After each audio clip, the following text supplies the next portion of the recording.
Всем здравствуйте! Очередная хорошая новость. Совсем недавно нашему клиенту Нурумару помогли с выдворением. Кратко расскажу, в чем была ситуация. В феврале этого года Нурумара привлекли по части 5 статьи 18.8, то есть повторное отсутствие регистрации в базе.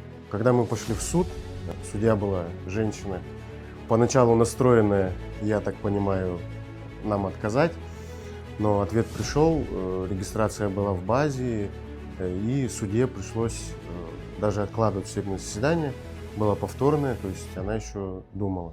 Мы с нашим клиентом вдвоем отстояли свою позицию, доказали, что на самом деле регистрация была в базе, грубо говоря, это я уже простыми словами называю.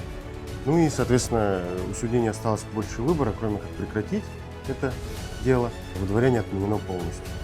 Сейчас, соответственно, у Нурумара регистрация есть, то есть миграционный учет, и все это находится в базе.